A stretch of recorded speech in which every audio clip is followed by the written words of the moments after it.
aplicados todos os dias de nossa vida.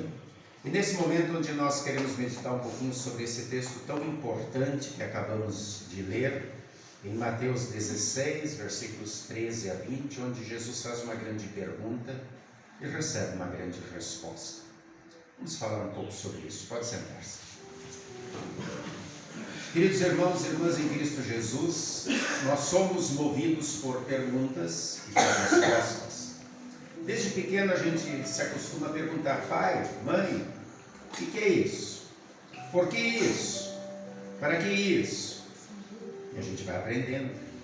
Depois, quando vamos na sala de aula, nós perguntamos para o professor, para a professora: o que é isso? Por que é isso? Aonde vai dar isso? E assim sempre nós vivemos perguntando. Chegamos num novo emprego: o que eu devo fazer? Como fazer? Para que fazer? Assim é a vida. Existem perguntas que são feitas por todas as pessoas.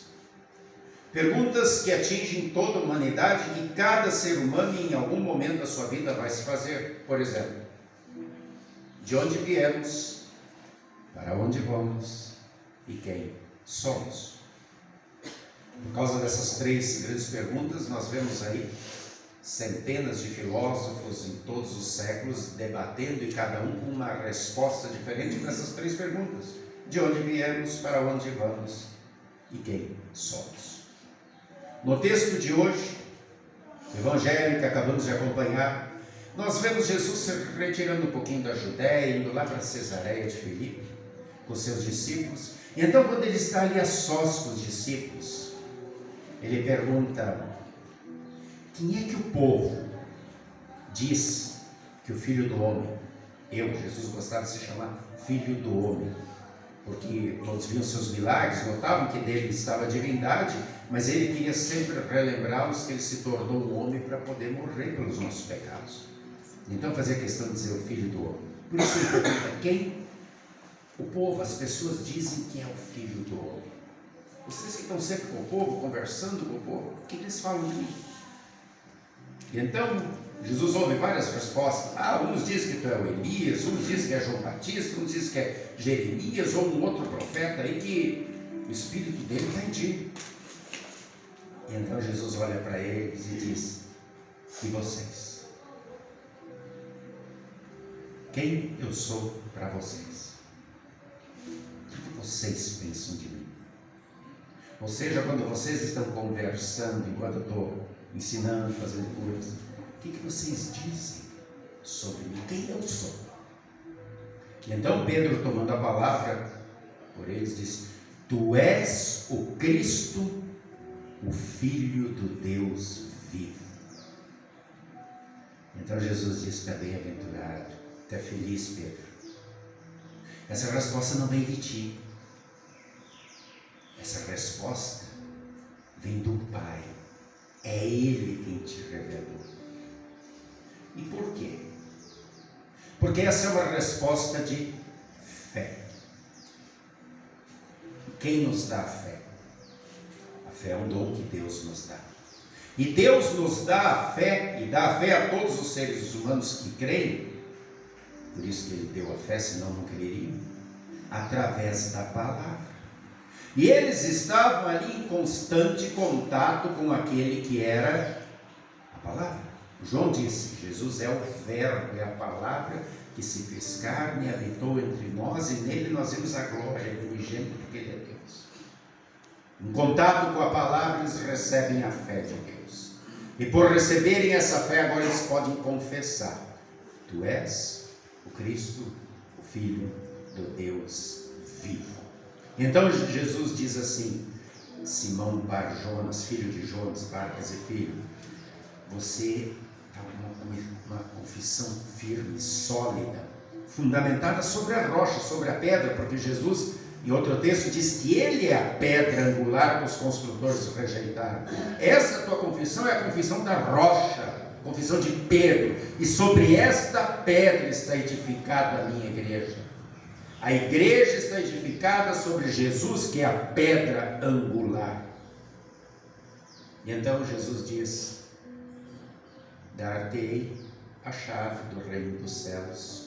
O que ligares na terra terá sido ligado no céu, o que desligares na terra terá sido desligado no céu. A mesma coisa que ele diz lá depois, quando ele morreu, ressuscita, e quando os discípulos estão trancados naquela sala, com medo dos judeus, e Jesus atravessa a parede e ele diz: paz seja convosco, e ele sopra, estou soprando, estou dando para vocês o Espírito Santo, e ele diz de novo: se vocês perdoarem os pecados de alguns, são-lhes perdoados, se os retiverem, são-lhes retidos. Eu estou dando a chave para vocês. Quem é que tem a chave da casa? É o dono da casa. E se você tem a chave, você pode entrar, você pode sair. Você pode abrir a porta para alguém entrar, ou você pode trancar para ninguém sair. Jesus é o Filho do Deus vivo, e Ele tem a chave do céu. E essa chave Ele dá para a sua igreja. E nós acabamos de executar exatamente o ofício das chaves. No momento em que vocês fizeram a confissão do vosso pecado, cantando o hino da confissão, pedindo perdão. E então eu, como ministro da palavra, vos anunciei o perdão. A chave abriu o céu para todos vocês. Para mim também, porque eu também confessei meu pecado. Eu também recebi o perdão de Deus. É nesse momento que a chave abre o céu. E fecha. Para aqueles que levam de brincadeira, para aqueles que não levam a sério, para aqueles que acham que não precisam de Jesus, para aqueles que não estão arrependidos, penitentes, com o coração contrito e arrependido por causa dos seus pecados. Muitas pessoas naquele período achavam que Jesus era só um grande mestre, um rabi. Outros, que ele tinha um dom especial, porque ele curava as pessoas, um tipo de curandeiro. Outros, um revolucionário, porque ele revolucionava os costumes. Os fariseus diziam uma coisa: não pode isso, não pode aquilo. Jesus ensinava. Várias eram as respostas, mas a grande resposta de fé é a resposta que Deus dá do seu próprio Filho. Ele é o Cristo. Cristo é o Messias, aquele que foi preparado, ungido, separado para uma missão. Qual é a missão? Sofrer e morrer pelos meus, pelos teus, pelos nossos pecados na cruz. E Jesus tem muita coragem em dizer: quem vocês acham? Se a gente perguntar isso aí fora, a gente talvez escute alguma coisa que não nos agrade. Olha o que as pessoas que conheciam Jesus falavam dele. O que Pilatos disse? Não vejo nele crime algum. Pilatos, o Pôncio Pilatos, o governador cruel, sanguinário, que cometeu várias injustiças. Eu não vejo nele crime algum. O que Judas diz quando vai se enforcar por ter vendido Jesus? Eu traí sangue inocente.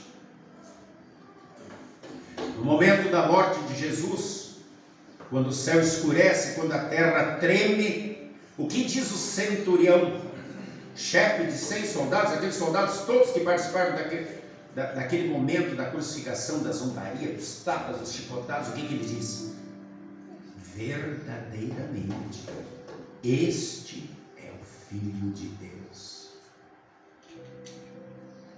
O que Jesus diz de si mesmo? Eu sou o pão da vida. Eu sou a água da vida. Eu sou o caminho, a verdade e a vida. Ninguém vem ao Pai senão por mim.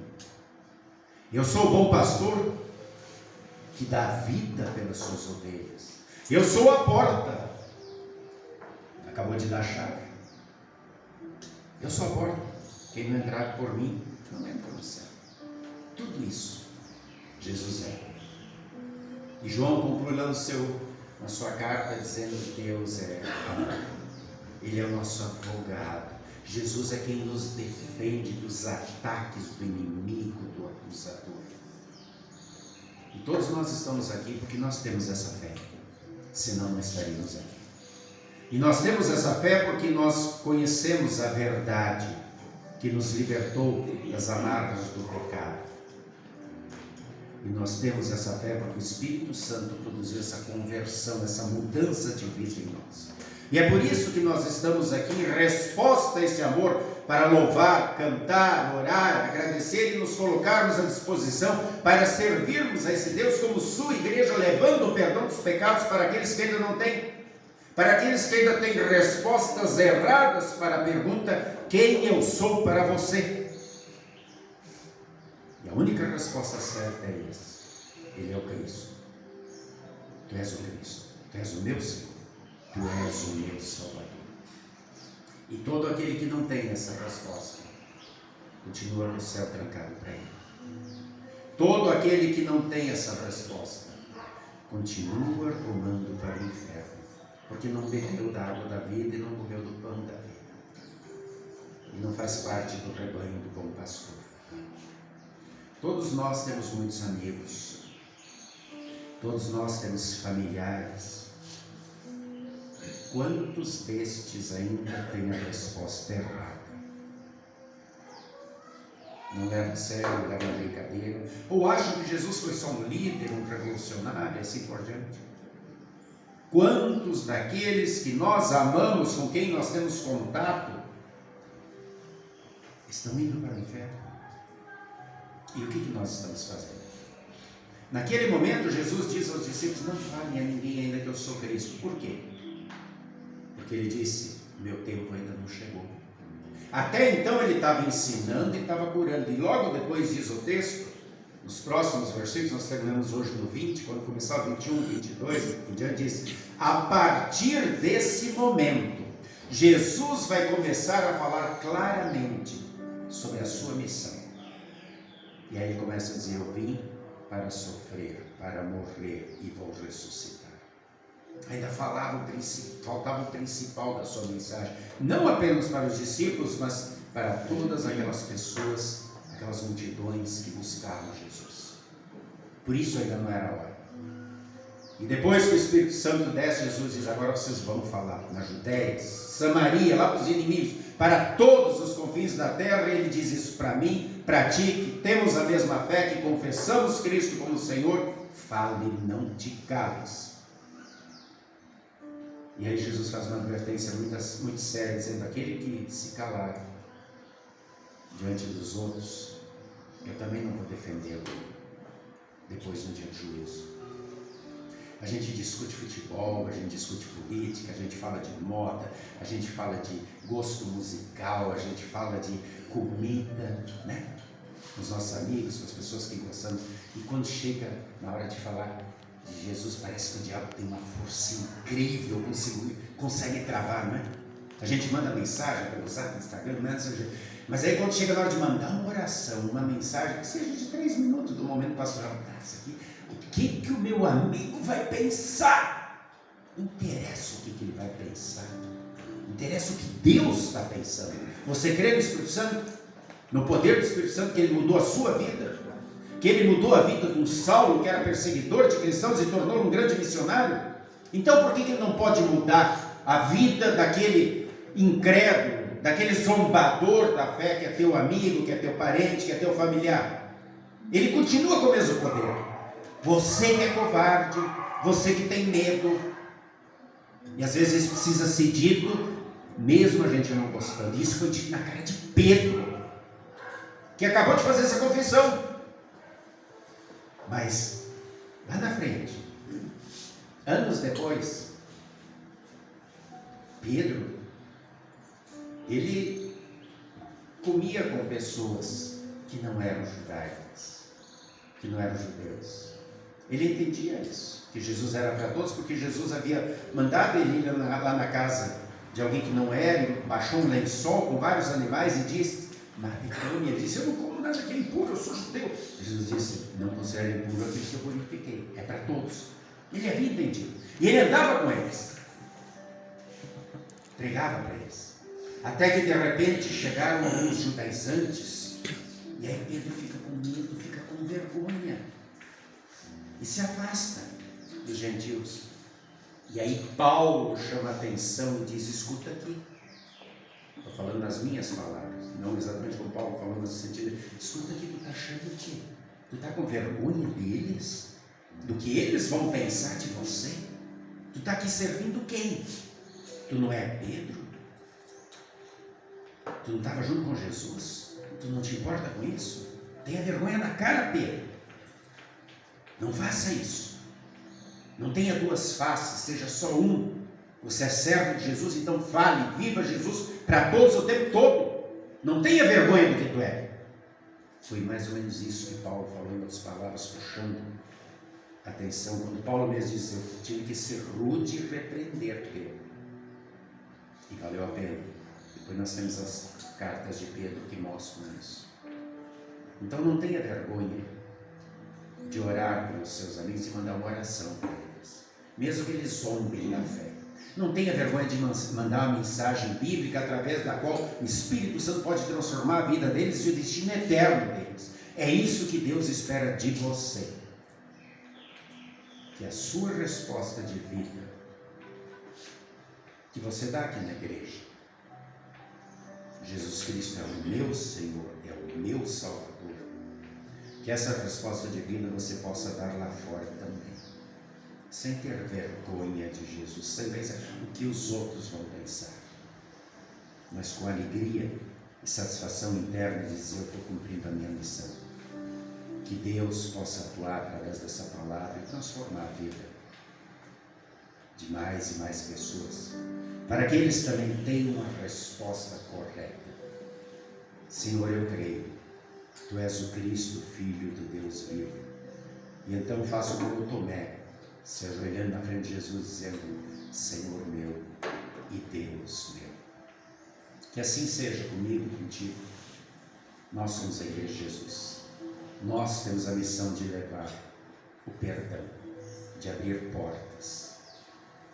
E não estamos sozinhos. Jesus garantiu e disse, o Consolador vai estar com vocês, só abram a boca. Não se preocupem com o que vocês vão falar, só abram a boca. Infelizmente é o grande problema de alguns, que não seja o nosso, que falemos, que testemunhemos com alegria, com fé, com determinação, confiando no poder do Espírito Santo. E que quando chegarmos lá, possamos encontrar muitos e muitos que chegaram lá através do nosso testemunho, através da mensagem que mandamos, através da conversão operada pelo Espírito Santo, e que eles então também passaram a ter uma declaração de fé. Eu creio em Jesus como meu Senhor, como meu Salvador, Filho do Deus vivo. Que assim seja.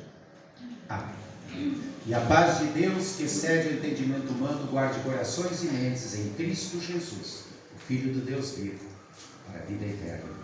Amém.